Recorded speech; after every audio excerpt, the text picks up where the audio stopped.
제가 오늘 드릴 말씀은 죄인이었던 나를 두 번 살리신 하나님입니다. 요한복음 8장 34절 35절 말씀입니다. 제가 한번 읽어드리겠습니다. 34절입니다. 예수께서 대답하시되 진실로 진실로 너희에게 이르노니 죄를 범하는 자마다 죄의 종이라. 35절 종은 영원히 집에 거하지 못하되 아들은 영원히 거하나니. 34절은 예수께서 죄의 속박에 대해서 가르치는 말씀입니다. 예수님은 죄를 범하는 자가 그 죄의 종족, 죄의 지배 아래 있는 것이라고 말씀하십니다. 이는 인간이 스스로 힘으로는 죄에서 벗어날 수 없음을 의미하며 진정한 자유는 오직 예수 그리스도를 통한 구원과 해방을 통해서만 가능하다는 중요한 교리를 나타냅니다. 이로써 인간의 연약함과 동시에 하나님의 은혜와 구원의 필요성을 강조하고 있습니다.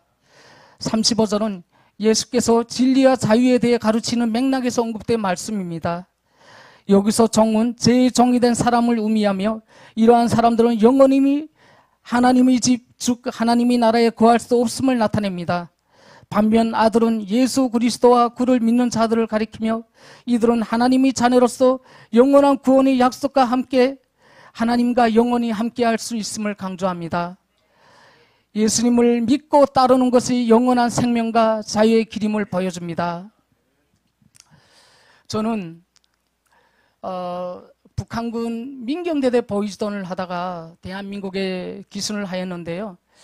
탈북자분들도 그렇고 한국 분들도 그런 말씀을 종종 합니다. 왜 보위지원이면 북한에서 살만한 직업인데 어떻게 한국으로 뭐 때문에 넘어왔냐, 죄를 짓고 넘어왔냐 이렇게 물어보는 분들이 굉장히 많았습니다. 그래서 제가 저는 그런 게 아니고 사연이 정말 많았습니다. 그래서 제가 오늘 기도를 제목을 이걸 정하면서 한번 여기에서 기도를 드린 탈북자분들을 한번 쭉 한번 봤습니다. 어떤 내용으로 한번 했는가를 쭉 보니까 북한 최전방에 대해서 있었던 내용에 대해서는 한 번도 이야기한 적이 없었습니다. 근데 제가 저기 도라산역 바로 앞에 그 차 끌고 넘어온 그 친구 아시죠? 그 옆에 바로 있었습니다. 거기가 판문점 대표부고 바로 옆에서부터 우리 15사단 집회가 이어지거든요. 그래서 바로 옆에 있었는데 제가 거기에서 있으면서 최전방 군인들이 얼마나 어려운 속에서 군복무를 하고 있는지, 그리고 북한이라는 저 3대 세습이라는 저 김정은 독재 아래서 어쩔 수 없이 나가야만 살 수 있는 그 애절한 그 사연에 대해서 오늘 좀 상세하게 설명드리려고 이 자리에 나왔습니다. 저는 1997년 키 148, 몸무게 38kg에 북한군에 입대했습니다. 그때 북한에서 아마 3만 명이 굶어 죽을 때입니다. 그래서 제가 그 어머님이 그때 북한군에서는 군대 나갈 때 집에서 도시락을 준비하거든요. 3일 뭐 이틀 이렇게 준비를 하는데 어머님께서 3일분이 그 도시락을 준비해 주시면서 이런 말씀해 주셨어요. 철호야, 내가 너하고 형은 살렸다.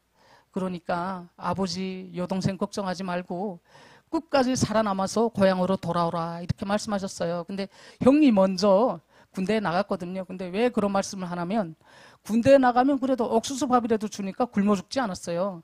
근데 어머니랑 여동생은 어떻게 살지 진짜 암담한 그런 앞날밖에 없었거든요. 제 도시락을 사주고 보니까 집에는 옥수수 가루가 이런 반거푸밖에 없었습니다. 그걸 보니까 그 도시락을 받고 오는 내내 계속 울었거든요. 기차 안에서. 근데 제가 그때 당시에 우리는 하나님이 존재하는지조차도 모르고 있었습니다. 하나님이 있는지도 모르고 뭐가 있는지도 모르니까 마음속으로 기도를 드린 게 그거예요. 아버지 어머니 눈을 감고 그렇게 말씀드렸습니다. 아버지 어머니 제발 굶어 죽지 말고 살아계십시오. 우리 동생 절만 굶어 죽지 않게 해주세요. 10년 아래 여동생이거든요. 그때 여동생이 7살 됐어요. 굶어 죽지 않게 해달라고 계속 마음속 기도드리고 보니까 개성까지 도착을 했습니다. 그래서 대한민국하고 최전방에 있는 2군단 15사단 신병훈련소에 딱 도착을 한 거예요. 근데 신병훈련소에서 며칠 있다가 보니까 군인들이 계속 죽어나가요. 죽어나가는데 죽으면 이렇게 뭐 간이라도 했어야 되는데 간도 안 하고 비닐 방막에다가 이렇게 밀봉을 하더라고요. 그래서 왜 이렇게 밀봉을 하나 물어보니까 대한민국 적지물자 먹었다는 거예요. 그래서 적지물자라는 게 뭐냐면 대북전단 보내지 않습니까? 한국에서의. 그 대북전단으로 그때 라면이나 보냈나 봅니다. 라면도 보내고 고춧가루도 보냈는데 그 고춧가루에 독약을 넣어가지고 뭐 눈을 멀고 갑자기 숨이 막혀서 죽었다. 뭐 한 명은 라면을 끓였는데 물을 다 끓였는데 갑자기 끓기 시작하더니 라면에서 벌레가 나왔다는 거예요. 산벌레가 이렇게 쫙 나왔는데 그 벌레가 나오기 전에 먹어가지고 온몸에서 이렇게 벌레가 퍼져 죽었다는 거예요.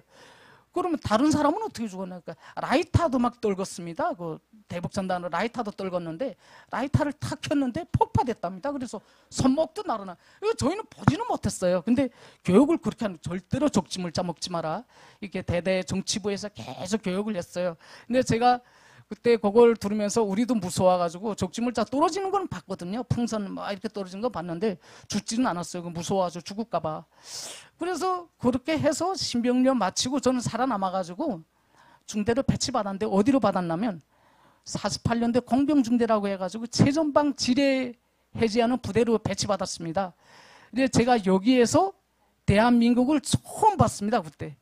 공병중대가 뭐냐면 GP가 대한민국에서 제일 가까운 처소가 GP지 않습니까? 북한하고. 그 GP보다 한 발자국 더 나아가면 군사분계선이 있어요. 그 군사분계선까지 북한 공병중대는 나가는 겁니다. 거기 나가서 지뢰를 해제하고 새 지뢰를 묶고 그 나무를 또 해요. 거기에서 월동준비를 저리 5월달에 겨울 뗄 나무를 미리 전에 하는 겁니다. 그러니까 거기서 딱 나갔는데 어이 뭐야 대한민국 초소가 있는 거예요. 직선거리 400m밖에 안 되더라고요. 보니까 초소가 뭐 그렇게 우리우리하게 진짜 요새처럼 지었더라고요. 그렇게 멋있게 지었어요. 딱 보고 있는데 그 바깥에다 현수막을 이렇게 걸어놨는데 자세히 읽어보니까 2002년도 한일 월드컵을 그 홍보하는 현수막을 걸어놨더라고요. 월드컵이라는 게 뭐인지 몰랐어요, 우리는. 근데 거기다 2002 한일 월드컵 뭐 이렇게 써놔서 월드컵이라는 게 뭐냐 이렇게 하고 우리끼리는 그냥 말하면서 오는데 좀 신기한 거죠. 초소 안에 저 군인 딱 보면 쟤네도 우리를 죽여야 되는 적으로 생각하나 이렇게 생각하면 깨우뚱하더라고요. 저 보고 싶은 거예요. 참 한국 사람이 어떻게 생겼는지. 아무리 봐도 안 나와요. 거기서 이렇게 봐도 안 나오고. 그래서 최대한으로 지뢰가 없는 쪽으로 뛰어갔단 말이에요. 그거 보면 안 되니까 또 뛰어가서 이렇게 봤는데도 안 나와요.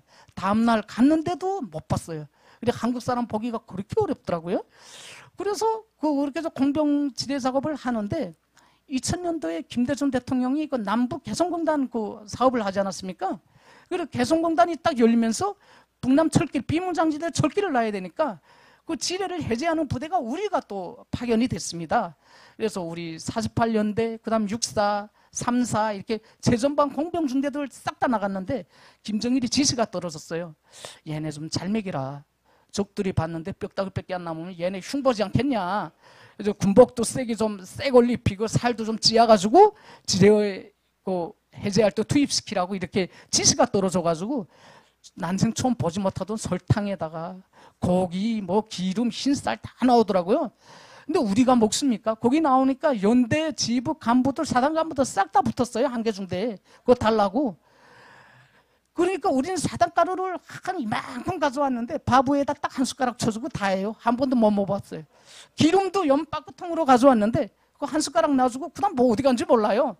나 밥은 뭐 한 750g 먹으라고 일단 쌀을 준 것 같은데 그 500g 쌀로 수평으로 이렇게 딱 재면 알루미늄 식기 여기 6.25 전쟁 끝나서 그 계시던 뭐 어머님들은 아시겠는지 모르겠지만 그 이렇게 알루미늄 식기에다 이렇게 수평으로 딱 구우면 쌀이 500g 들어가거든요.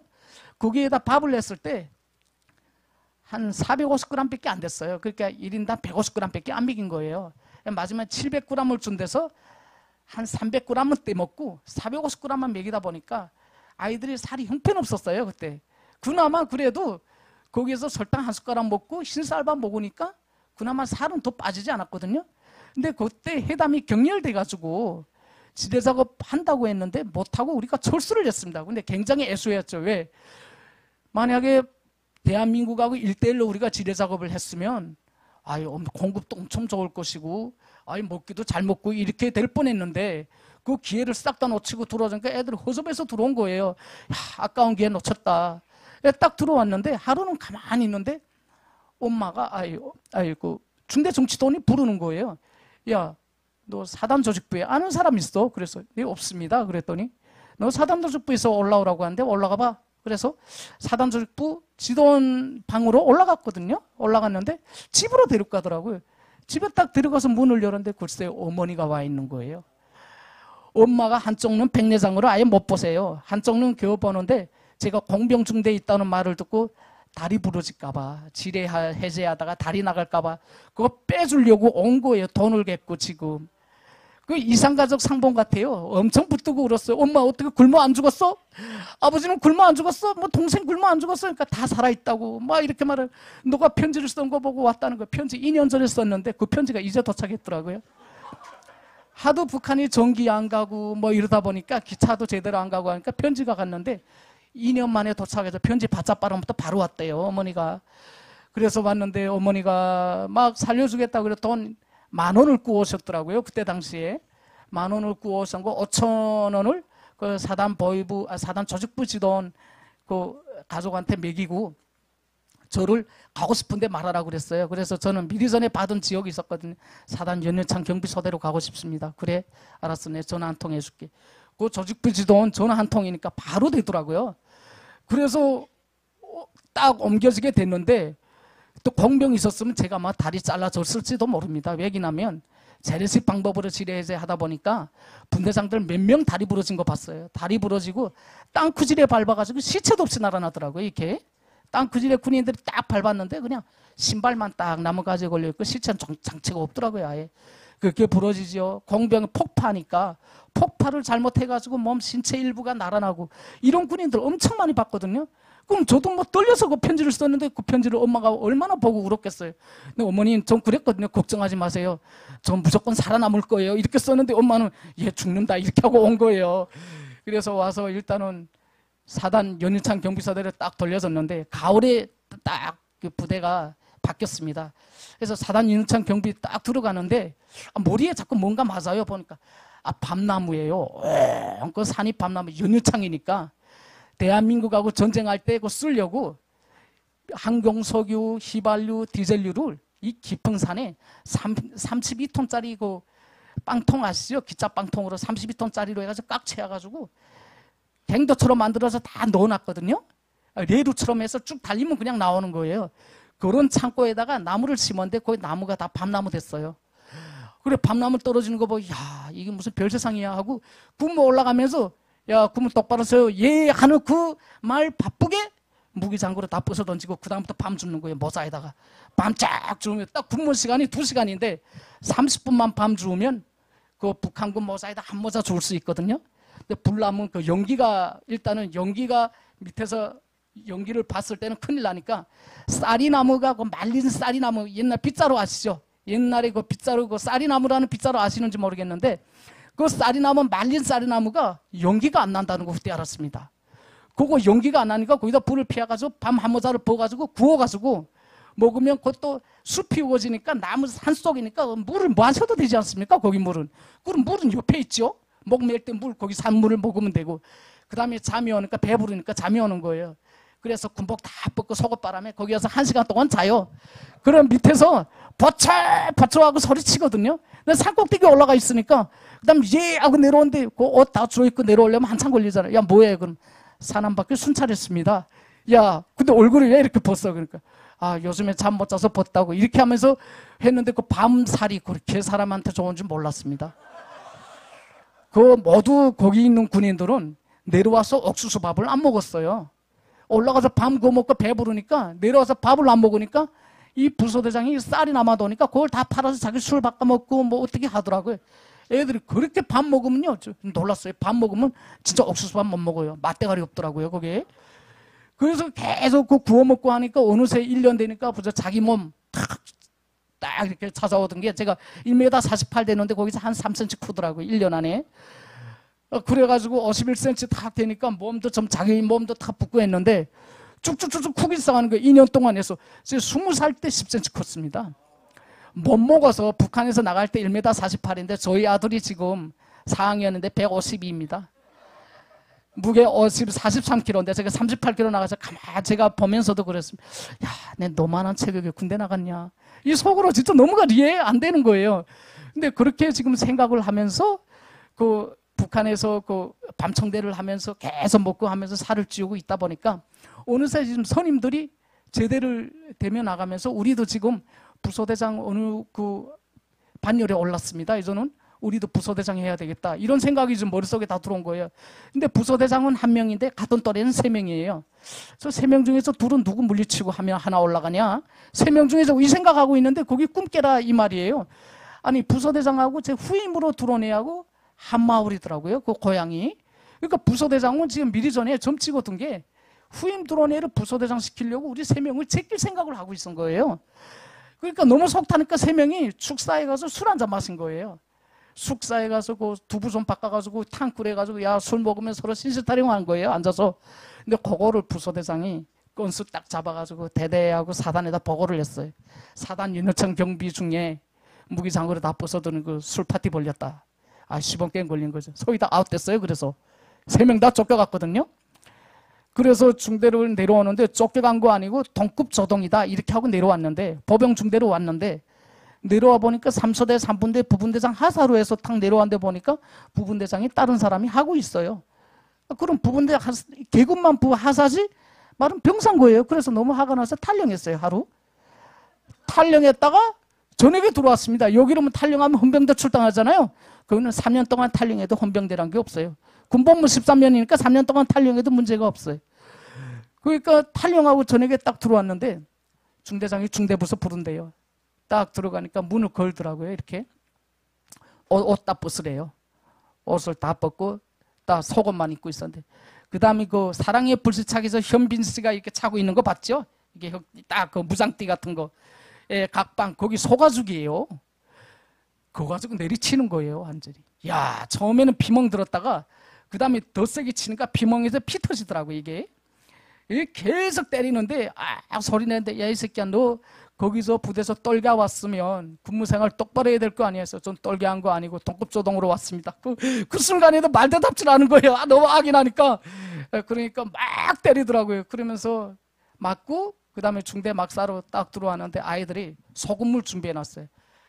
근데 이게 살 터진 데다 소금물 바르면 그렇게 쓰린 줄 몰랐습니다. 이게 소금물로 소독해 주는데 죽다 살은 거예요. 그래서 엠밤 너무 쓰레 잠 못 자면서 생각한 게 그거예요. 야, 우리 엄마가 이게 안 못 보면서 여기까지 나를 부대 돌려주려고 넘어지면서 왔는데 3년을 못 버티고 이렇게 떨게 난다는 게 말이 되냐? 여기서라도 일어나야 되겠다 이 생각이 불뚝한 거예요. 근데 그 이제 기도를 탁 했어요. 이게 어머님한테 하나님이란 거 진짜 몰랐어요. 하나도 모르고 이렇게 두 손 모아서 어머니 죄송합니다. 어머니가 이렇게 돌려줬는데 제가 이렇게 똑바로 못해서 이렇게 떨게 와서 이렇게 됐습니다. 이제부터 정신 차리고 진짜 열심히 하겠습니다. 잘못했습니다. 이렇게 계속 어머니 건강하세요. 계속 그 말을 했던 거예요. 그렇게 하고 다음날 새벽부터 제 후임이 몸 약한 군인이 군무 나가면 제가 대신 나가주고 그 다음에 애들이 그 발사계인데 면 발사계인데 애들이 잘 때 발사계도 빨아서 이렇게 건조시켜서 올려놔주고 그렇게 하면서 군무 생활도 남이 삽질할 때 한 번 더 하고 이렇게 하면서 점차적으로 하다 나니까 중대장이 어느 날에 갑자기 굴더라고요. 야 이철호 너 조금 달라졌다. 근데 갑자기 아직까지 그런 여운이 있으니까 아무 말도 안 하고 가만히 있었죠. 그런데 갑자기 그 실타래가 이렇게 풀리는 게 엄청 잘 풀리잖아요. 그 풀리다가 엉키면 안 풀리지 않습니까? 근데 실타래가 풀릴 때 그렇게 잘 풀리는 건 몰랐습니다. 인생이란 게 그런 거더라고요. 근데 갑자기 어느 날 사당 군단 신병연대 건설 나간대요. 그래서 군단 신병연대 건설 나가는데 신병연대 군인들 하도 그때 막 30살 군인들 막 뽑고 그랬거든요. 35살 군인들도 막 뽑았어요. 북한에서. 그리고 장군님 충성을 보인다. 그러다 보니까 신병연대에 있는 중축 건물이 너무 작으니까 증축한 거예요. 더 많이 받으려고. 3,000명인데 5,000명이 수용할 수 있게. 그 건설을 우리가 맡았습니다. 우리가 딱 나갔는데 아니 나가보니까 신병연대 정치위원이 제일 센 사람이 글쎄 사단에 있을 때 저를 돌려준 사람이 거기로 승진가 돼서 있는 거 아니에요. 야 진짜 기가 막히더라고. 이게 또 타이밍이. 안녕하십니까 그러니까 야 너가 왜 여기 와 있어 해서 이렇게 돼서 왔습니다. 너 내 얼굴에 똥칠하지 말라고 그랬지. 똑바로 못해 임마. 그렇게 말해서 예의하고 끝난 줄 알았거든요.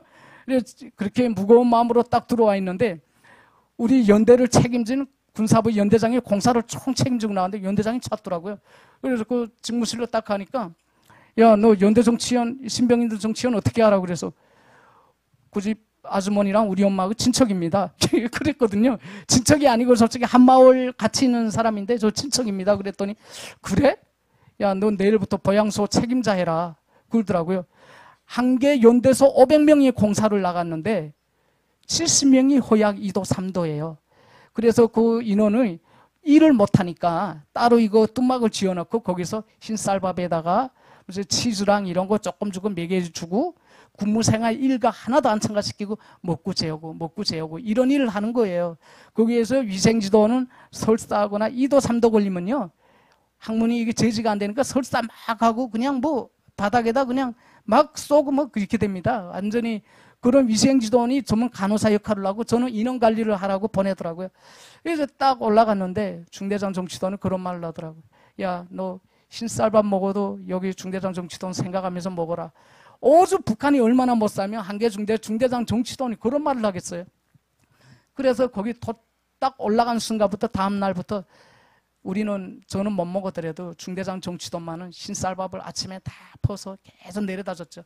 고급 담배도 계속 공급하고 중대장 정치도원에 고급 담배도 주고 이렇게 하면서 우리 옛날 분대 애들도 애들이 허약자니까 밥을 제대로 소화를 못 시키니까 못 먹더라고요. 그래 밥 남으면 애들이 못 먹는 밥 내려다가 우리 소대 애들 밥 먹이고 올라가서 인원관리는 인원관리대로 하고 이렇게 하다 1년 동안 있으니까 거기서 분대장부터 부상사까지 승진되더라고요. 저리 중대에서 하사로 내려와서 계급도 없던 사람이 분대장 되고 부소대장이 된 거예요. 그래가지고 너무 야 이게 무슨 일이냐 했는데 중대장이 딱 그런 말을 하더라고요. 야 너 이제 들어가서 하목조 책임자를 좀 해봐라. 그러니까 중대 월동 준비를 9월 달부터 하는 거예요. 겨울 월동 준비를 한단 말이에요. 그때는. 그래서 북한에는 나무가 없습니다. 이렇게 지도를 한번 보시고 아마 TV에 나오면 민둥산이라고 그러잖아요. 왜 민둥산이냐면 북한은 오직 나무를 떼기 때문에 이제 나무를 다 떼고 나무 뿌리를 캤대요. 이제 뿌리를 캡니다. 뿌리도 다 캔 때는 이제 풀을 깎는 거예요. 풀을 갈킬 때. 근데 우리는 작가목이라는 거 아시잖아요. 작가목이란 얇은 나무. 한 해 이렇게 나무 베면 다음에 1년 있어요. 얼마 안 자라지 않습니까? 이렇게 얇은 나무들. 그런 거 수만 단을 또 베야지 그 중대가 하목으로 뗄 수가 있는 거예요. 그래서 그 나무를 하는데 그 책임자로 부소대장으로 임명해가지고 너가 한번 해봐라 해서 제가 그 중대 하목이랑 뭐 휘발유 바꾸고 다 싣고 오는 것도 나무 한 차 주고 디젤 몇 리터 바꿔서 싣고 오고 다 이렇게 했거든요. 기름도 안 줘요. 그래서 그런 기름이랑 중대장 정치도 아는 집에 줄 나무 무슨 어느 또 간부들 줄 나무 이렇게 다 빼고 중대 뗄나물까지 해서 확실하게 딱 마련해 놨더니 가을에 중대장 정치도원이 딱 그 말을 하더라고요. 지금 사관장이 김일성 정치대학에 가게 됐거든요. 그래서 너 사관장 후임으로 널 찍었다는 거예요. 그때 울었어요. 엄청 울었어요. 이 사관장이 뭐냐면 대한민국에서 준이라는 거 아시죠? 하전사 이제 제일 높은 게 준이거든요. 그 사관장이 거기 그런 계급인데 군수물자하고 그 양식 피복 다 관리하는 직업이에요. 그래서 엄청 직무가 또 막강하고 그거 되기 위해서는 진짜 엄청 아마 북한 사람들은 알 거예요. 사관장이 아마 되기 쉽냐 되기 좋냐 그러면 다 알 겁니다. 그 사관장이 그렇게 힘든 그 직무인데 되기 힘든 직무인데 제가 사관장으로 임명한다 그러면서 교도 사관장 훈련소에 보내더라고요.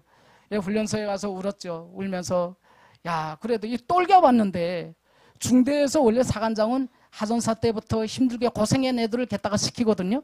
근데 이거는 중간에 생활 못한다고 똘겨 보냈는데 거기서 2년 만에서 사관장 교도까지 갔으니까 엄청나게 노력을 한 거죠. 그래서 그것도 제가 인생이 진짜 잘 풀린다. 한국으로 오기 위한 다 거기 하나님의 은혜라고 생각했거든요. 어떻게 일이 그렇게 풀리는 거예요. 그래서 사관장이 딱 됐는데 일단은 사관장이 돼서 왔는데 그때부터 쌀이 또 안 나와요. 그 1년 전부터 쌀이 안 나왔대요. 안 나와가지고 하도 쌀 조절을 많이 하니까 대대 후방부에서 몇 끼마다 주는데 물 떠오라고 그러는 거예요. 다라에다가. 그러니까 저울 딱 떠가지고 물 떤 데다 쌀을 쏟아줘요. 쌀을 조절해 나가니까 생쌀을 내다 자꾸 파니까. 그래 물 떠가면 그 정도로 그게 그렇게 놀더라고요. 그래서 물 떠가서 거기다 쏟고 저으라고 그래요. 애들 보고. 근데 한번 싸웠어요. 창고장하고. 야 이게 뭐 하는 거야? 그랬더니 이거는 연대 정치원 지시래요.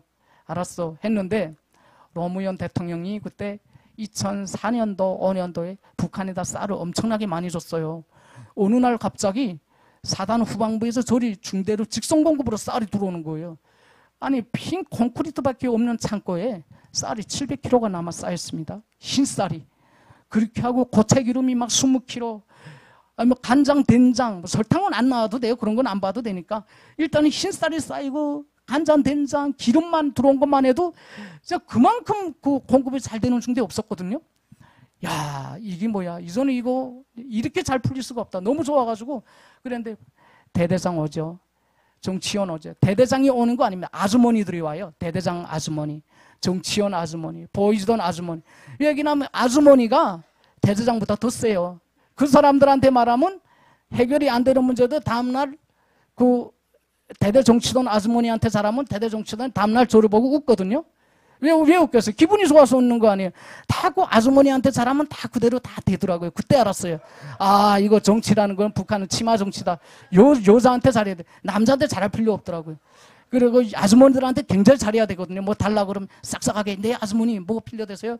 이렇게 하면서 이렇게 주고 쌀도 주고 뭐 간장 된장 이렇게 주면 뭐 대월금열이나 문건금열 시간에 팔중대 사관장 요즘에 굉장히 잘해 칭찬하더라고요. 나 별로 잘한 거 없는데.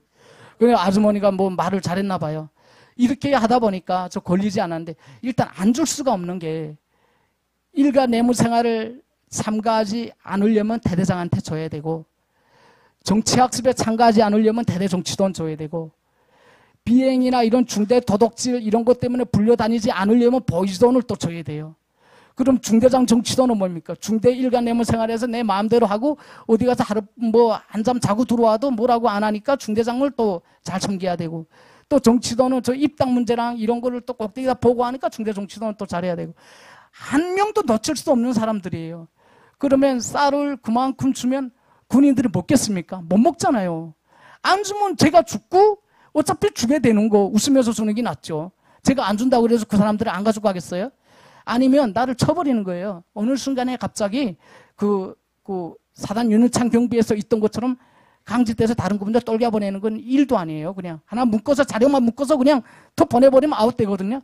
가라리 그렇게 되는 아니에요. 그냥 숨 죽으면서 그냥 달라는 대로 다 주고 내 앞길 그냥 개척해서 가자 해서 사관장 되고 딱 제대를 3개월 앞둔 시점에서 사회농업대학까지 추천을 다 받아놨습니다. 그래서 사관장 이제는 집에 가서 농대를 다녀야 되겠다. 왜냐하면 삼촌이 예전에 농업대학을 졸업하고 한경남도 도농청경위원회 축산처장까지 하고 있었거든요. 당시에. 그래서 농대가 들어가면 삼촌의 도움도 좀 받고 해서 어떻게 앞길을 좀 해볼 수 있겠다 이런 생각을 해서 농대를 제가 지망하고 추천 다 받아놨는데 이전 3개월 있으면 집에 간다고 하니까 마음 붕 뜨고 있었는데 갑자기 연대 조직부에서 전화 오더라고요. 저한테 전화 와가지고 팔중대 사관장 바꿔라 해서 바꿔 딱 들어보니까 야, 너 보위대학 안 갈래 해서 예? 저 키가 작은데 어떻게 갑니까? 그랬더니 보위대학 원래 170 돼야 돼요. 저 160밖에 안 되거든요.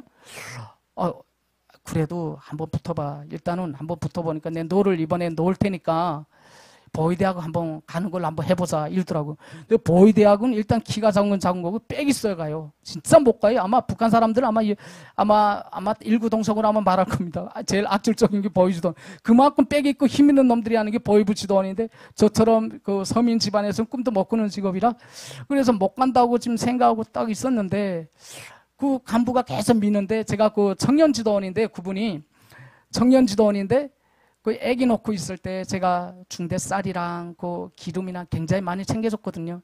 힘들 때 누구도 돌봐 안 줄 때 그분 가족에다가 누가 모유 수유하는데 누구 도와도 안 줘요. 그래서 그냥 중대 쌀 내려다 주고 기름 내려다 주고 그러니까 청년지도원을 많이 해줬더니 그분이 연대 조직부 올라가서 저를 끌어당긴 거예요.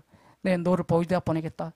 그래서 군단에서 10명을 선발하는데 50명이 올라갔어요. 거기서 선별을 하는 거예요. 근데 희한한 게 키를 재는데 대한민국처럼 키를 재는 게 아니고 갑자기 앉아있는데 다 일어나 보라고 하더라고요. 한 명씩.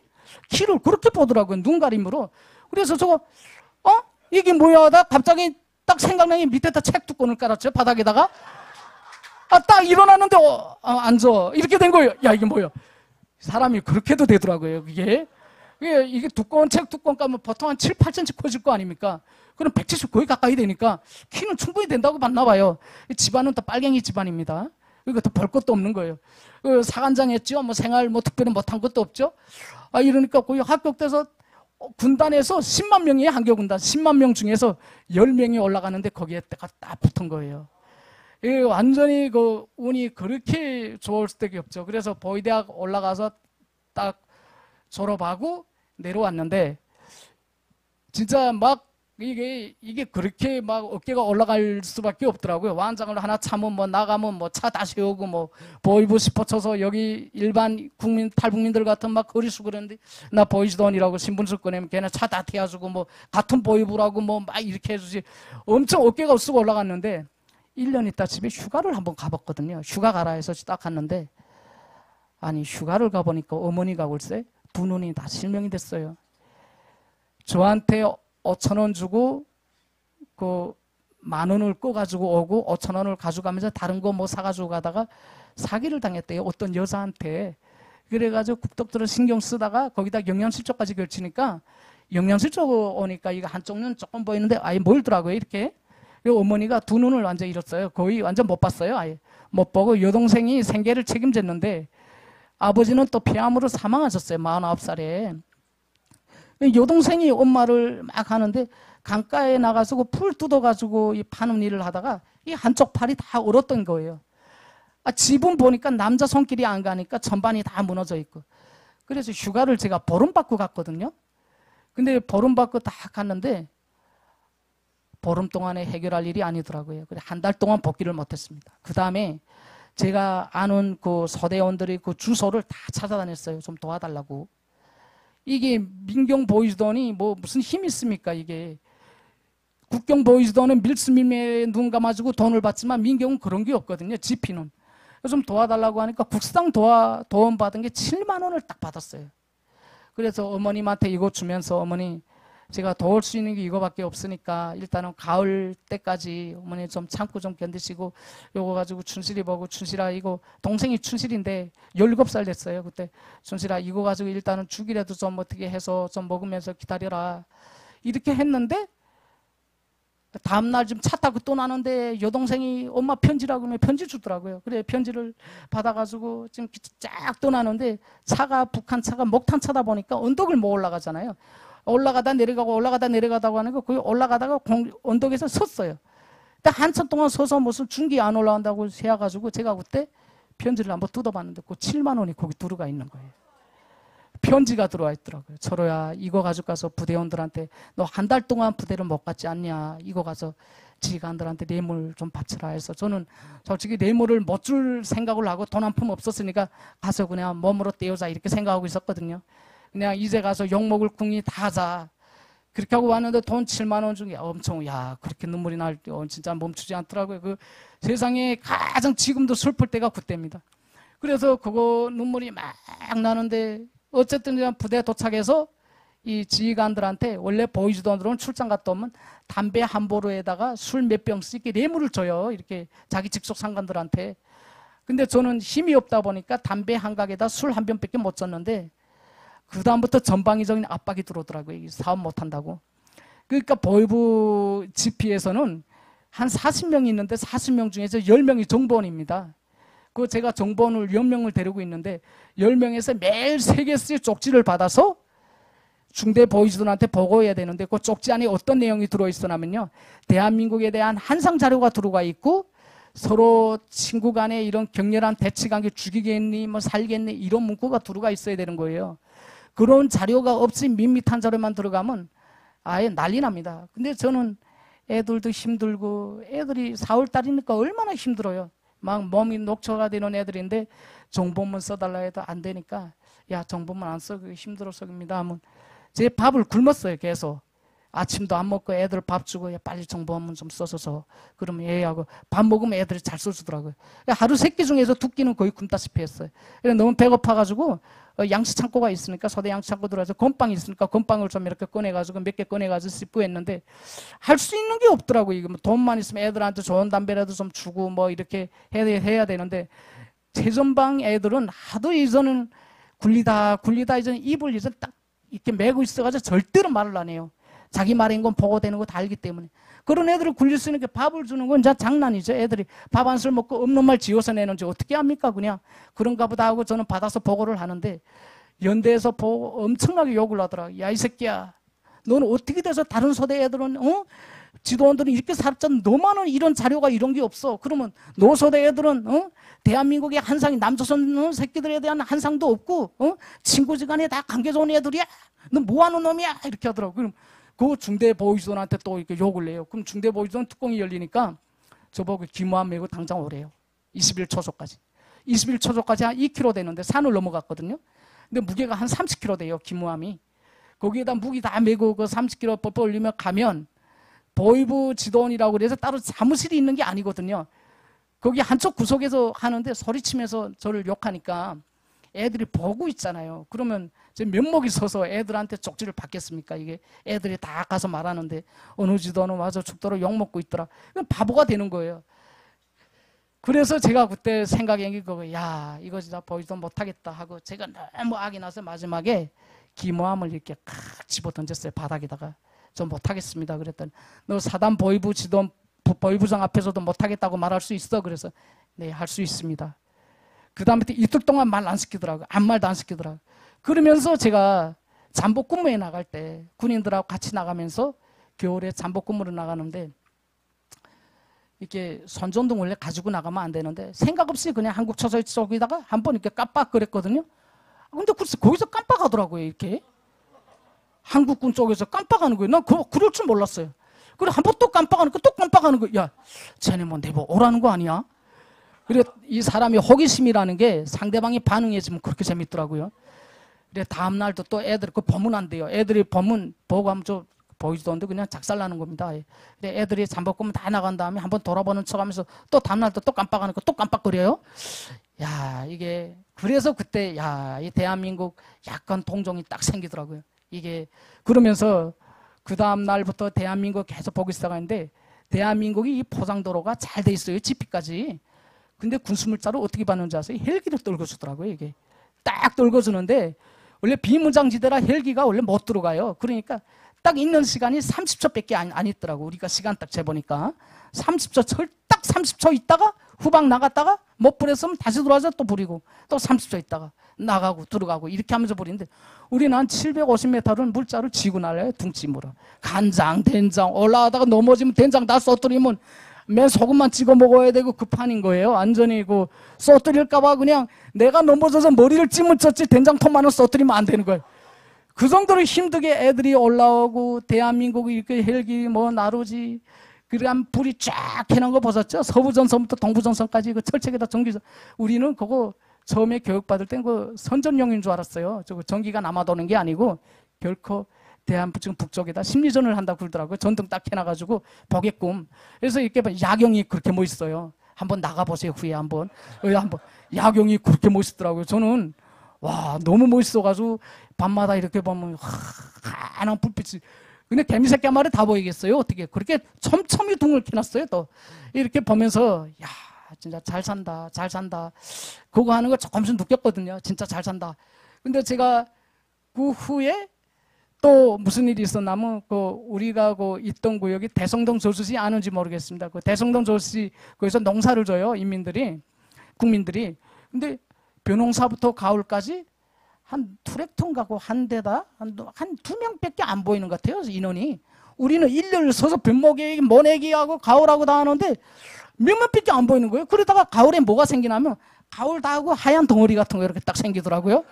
야 어제 논밭이 됐는데 저 하얀 덩어리는 뭐야? 그랬더니 애들이 모르겠습니다. 그래 물어보니까 좀 무슨 소사리인가 비료라고 그러는 것 같기도 하고 비료라고 북한에서는 북한군에서 비료라고 그러더라고요.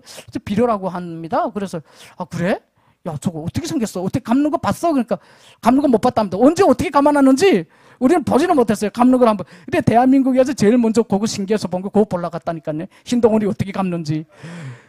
그렇게 대한민국이 발전해갔다 보고 그러다가 제가 야 너무나도 업무상 스트레스 이걸 해서 더 이상은 이전 북한에서는 못 살겠다 이렇게 생각을 했던 거예요. 근데 제가 10월 달에 휴가 갔다가 초소 근무가 북한이 원래 2달 근무고 2달 후방입니다. 또 2달 또 근무 서고 후방에서 또 2달 쉬고 이렇게 하는데 겨울에는 입하기가 10월 달이니까 가을에 입하기 다 떨어지잖아요. 그럼 제가 비무장지대를 달려나가는 걸 봐요. 북한이. 그럼 저격되니까 제가 4월까지 기다린 거예요. 다음에 4월까지. 2달 쉬고 다음에 나올 때 한번 겨뤄보자 하고 4월 달에 딱 나왔는데 진짜 대한민국으로 나가겠다 이렇게 결심하면 절대로 못 나와요. 기회라는 건 어느 순간에 이렇게 주어지더라고요. 그냥 내가 내일 나가겠다? 못하는 거예요. 마음 쫄해가지고. 근데 철책선 순찰을 딱 나가는데 정보내하고 딱 치고 나가는데 소나무를 이렇게 딱 젖은 소나무 던져봤거든요. 그럼 젖은 거하고 땅하고 맞대으면요 그거 3000볼트예요. 1000볼트고. 그럼 팍 터져 나가야 돼요. 아예 불길이 퍼런불이 나오고 아예 합선이 이뤄야 되는데 그런 게 전혀 없는 거예요. 전날에 비가 왔거든요. 북한은 비가 올 때마다 전리를 꺼요. 몰래. 그렇게 하거니와 전기가 또 없는 거예요. 이제 보니까. 빈 전기줄만 계속 매달려 놓은 거예요. 가끔 전기를 내보내고 그랬던 거예요. 우리는 계속 오늘 줄 알았거든요. 근데 갑자기 예감에 굴더라. 오늘이다. 오늘 나가야 된다. 야, 너 들어가서 같이 나오네 보고. 야, 너 들어가서 보이지도 지금 나가서 담배 사러 갔다길라. 알겠습니다. 그렇게 하고 딱 내보내고 제가 넘어온 장소로 다시 갔죠.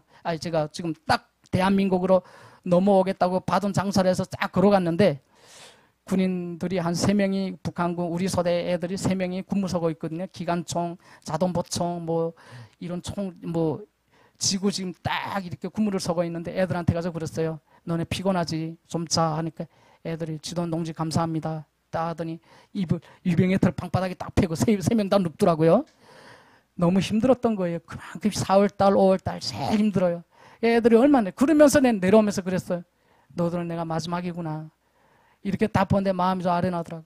그리고 제가 철책선에 딱 왔어요. 왔는데 기도를 드렸어요. 그때 하나님 아버지, 하늘에 계신 아버지한테 드렸거든요. 하늘에 계신 아버지, 나가는 동안 아무 일 없도록 좀 해주십시오. 고향의 부모님, 그 짧은 시간에도 1분 동안 기도를 드렸어요. 기도 딱 드리고 접지를 딱 시켜보니까 전기 안 통해요. 딱 잡으니까 전기 안 오르더라고요. 다음 손 또 잡았는데 전기 안 흘렀어요. 그 다음 철책선 넘었는데 바지 걸려서 바지가 다 찢어졌어요. 그 다음에 격발기를 당겼거든요. 원래 총 격발기를 당기지 말았어야 됐어요. 근데 격발기를 당겼는데 당기고 방아쇠에다가 손을 쥐고 돌뿌리를 건너뛰다 보니까 총소리 거기서 울려버렸어요. 철선에서.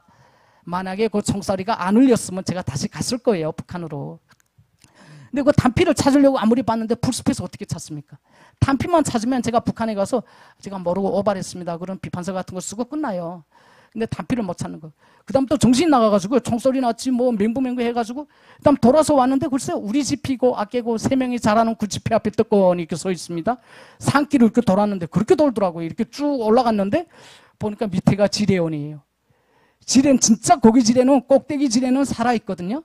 밑에 이렇게 우묵하게 팬 데는 지뢰가 빗물 때문에 녹슬지만 평판이 이렇게 타원형으로 된 데는 빗물이 양쪽으로 빠지기 때문에 지뢰가 절대로 녹슬지가 않아요. 근데 그 지뢰원에 딱 들어왔는데 밟지 않았더라고요. 제가 그래서 2번이나 살리신 하나님이라는 그 제목을 거기서 달한 게 거기서 한번 살았던 거예요. 제 많은 저를 2번이나 살리신 한번 딱 살았어요. 그래서 그 다음에 지피로 해서 냈다 달렸죠. 대한민국 지피로 냈다 달렸는데 아니 총을 그렇게 철책선에다가 총을 한 7발 쐈어요. 쐈는데 소식이 없는데 또 이렇게 써놨더라고요. 간판을. 국군장병 여러분 이 배를 누르면 안내원이 나옵니다. 근데 배를 글쎄 1m 85에다가 배를 설치해놔. 2m가 돼요. 솔직히 대한민국 키를 맞춰놨다고요. 대한민국 키가 180이라면 손 높으면 한 2m 되지 않습니까? 북한군 키가 160, 167밖에 안 그거 다 차고 하니까 얼리 점프하면 북한하고 이거 사정거리예요. 야 너무 짜증나더라고. 저 배를 저기다 설치해놨을까? 그 다음 할 수 없이 500m를 대한민국 지피로 달렸어요. 그 다음부터 너무 힘든 거예요. 지금 2km 굶었는데 아침에도 정보원한테 밥 내주고 점심도 못 먹고 비무장지대 그 오염된 물을 계속 마시고 했는데 너무 탈진해서 그 대한민국 지피로 막 달렸는데 대한민국 지피 한 80m 앞에 딱 와서 보니까 그 다음에 사람이 그 다음 긴장이 쫙 풀렸나 봐요. 이렇게 풀숲 들어가는데 턱 앉았는데 거기서 잠들어 버렸더라고요. 그래 1시간 한 반 동안 잠을 잤어요. 거기서. 잠자고 툭 일어났는데 모르겠어요. 또 깨보니까 1시간 반 동안 잤더라고요. 그래서 잠을 깨봐서 그 다음에 정신 들어가지고 이렇게 막 하얀 천을 막 흔들었는데 못 보더라고요. 안 보인 것 같아요. 그 다음 지피 앞으로 가서 총을 한번 팍 쏴버렸죠. 거기서. 대한민국 지피 앞에서 하늘에다 대고 총을 쐈거든요. 그 다음 벌떡 놀라는데 막 나오더라고요. 사람들이 막 군인들이 나오더라고요. 군인 한 명이 나오더니 반바지 입고 나왔더라고요. 그래 어떻게 오셨습니까? 이렇게 된 거예요. 그래서 제가 기순하러 왔습니다. 그런데 거기에서 그것 때문에 좀 난리가 났죠. 그 반바지 바람에 나왔는데 그 불씨 비상이에요. 근데 청문회에다가 이렇게 세살창이 이렇게 됐는데 거기다 얼굴을 이렇게 대고 어떻게 오셨습니까? 그러더라고요. 그래서 제가 기순하러 왔다고 문 좀 빨리 열어달라서 문 좀 열어주세요. 기순하러 왔습니다. 해서 딱 들어가는데 한참 또 이슬해요. 바깥에. 책임이 두려운 거예요. 그래서 자기네가 인도했다고 어디로 왔다고 지금 다른 또 길을 안내해 주느라고 그래서 지금 구밥번성에서 빨리 들어가야 되는데 여기로 왔다고 해달라 여기로 왔다고 해달라 그러는 거예요. 나와서. 그래서 일단 알았는데 빨리 들어가자고요. 딱 들어가 보니까 담배가 너무 피고 싶더라고요. 담배 좀 피고 싶다. 그러니까 담배 5각을 내놓은 거예요.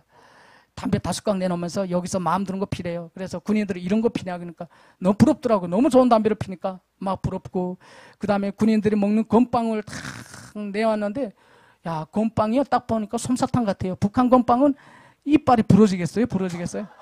너무 단단해서 씹어 앉는데 여기 건빵은 진짜 거기에 보면 솜사탕이에요. 그냥 녹는 거예요. 그냥 너무 맛있어요. 그 라면을 끓여주더라고요. 군무 나갔다 오면.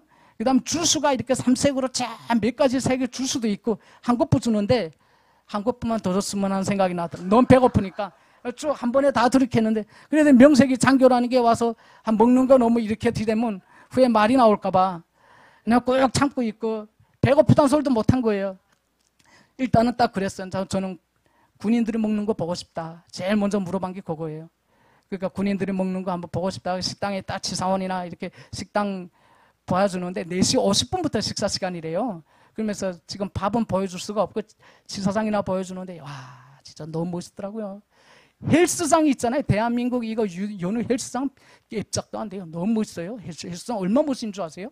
TV 다 있고 헬스장 안에 찝힌데 있고 반지하 요새라고 그래서 북한 있을 때부터 요새라고 그래서 진짜 요새더라고요.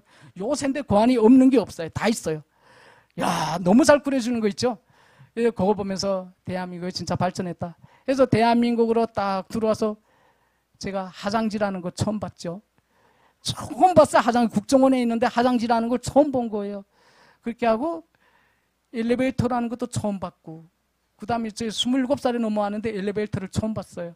그리고 핸드폰도 처음 보고 처음 본 게 너무 많았어요. 대한민국에서 너무 이것도 처음 보고 이거 다 처음 보고 하다 보니까 야, 이 좋은 세상에 왜 미리 전에 몰랐나. 보여주는 거는 대학생들이 체류탄 쏘고 싸우는 것만 보여주다 보니까 대한민국 사회가 그렇게 사는 줄 알았어요. 넘어오면 맨 거리바닥에 맨 싸움하면서 던진 숙구댕이나 무슨 이런 돌판매 이런 게만 있는 줄 알았거든요. 그래서 현재 간판이나 이렇게 설치되어 있는 거 보면 유리 다 깨져서 댈 수 없어서 간판을 댄 줄 알았어요. 처음에는. 제가 그렇게 물어봤어요. 저 대학생들 돌 다 던져서 유리 다 깨져서 댈 수 없어서 간판 댄 거죠. 유리 깨지지 말라고. 그랬더니 거기 아닌 거예요. 거기 다 거짓말. 옛날에 7, 80년대 거를 계속 보여주다 보니까 이렇게 돼. 그래서 제가 오늘 지금 대한민국에 이렇게 와가지고 정말 힘든 진짜 좋은 세상이 아주 힘들게 정말 열심히 살아야 되는데 정말 의도치 않게 또 안 좋은 일도 있었고요. 그리고 제가 올해 또 2월 달에 또 우울증을 또 많이 앓았어요. 갑자기 어머니 생각에 많이 났댔어요. 갑자기 그 부모님 생각이 탁 나가지고 7층에서 제가 떨어졌어요. 그래가지고 7층에서 모르고 술 먹고 거기 앉아서 어머니하고 근데 어머니가 자꾸 손짓하더라고요. 이렇게 하늘에서 떨어졌는데 글쎄 여의도 순복음교회에서 목사님들 그다음에 교구장님들 다 오셔가지고 해서 저 하반신 마비 안 된 게 천만다행이라고 하더라고요. 이 다 나갔어요. 위 다 터지고 간 비서 다 터져나가고 목뼈 다 부러지고 해서 뭐 일어난다고 그랬나 봐요. 근데 하나님께서 또 이렇게 새로운 삶을 살라고 또 일으켜 주셨습니다. 그래서 제가 오늘 기도 제목이 2번 살리신 제 많은 제가 진짜 많은 부모 형제를 그렇게 중국으로 몰아놓고 한국에 넘어왔고 이게 2번 쓰기나 저를 살려주신 하나님 때문에 제 많은 저를 나를 2번 살리신 하나님. 이제 이번에 그렇게 하나님 우리 아이가 울었어요. 아빠 없으면 내가 어떻게 고아원에 갈 뻔했다고. 야, 지성아, 내가 그랬어요. 하나님이 그래도 아빠를 살려주셔가지고 아빠 다시는 그런 생각 안 한다. 진짜 갑자기 우울한 게 그렇게 넘어오는 거예요. 그러니까 옛날에 이응평이나 그런 사람들 술 먹고 이렇게 가음하다가 죽었다고 그러잖아요. 그 암 그것 때문에 고향 생각하다 그 거짓말이 아닌 거예요. 이 탈북한 사람들하고 38선 넘어온 사람들은 차원이 좀 틀리더라고요. 이 가족을 싹 쓸어가니까 보이부 상교니까 3대로 아예 싹 쓸었을 거 아닙니까? 근데 탈북한 사람들은 그냥 그런 이렇게 조치를 하지만 우리는 싹 쓸으니까 이 아들 한 명 때문에 가문이 멸망된 거예요. 제 하나 남았습니다. 제 아이가 하나 남은 거예요. 그래서 그 생각으로 해서 정말 힘든 시기를 보내고 있었는데 그래도 또 이렇게 교회를 다니면서 오늘 또 기도 모임에 이렇게 철야 기도 모임에 또 목사님이 불러주시고 그래서 이렇게 자매님들도 만나고 진짜 많은 힘을 얻고 가고 제가 앞으로 하나님을 믿는 것만이 정말 제 삶을 똑바로 사는 길이라는 것을 명심하고 열심히 살아가려고 합니다. 오늘 너무 감사드립니다.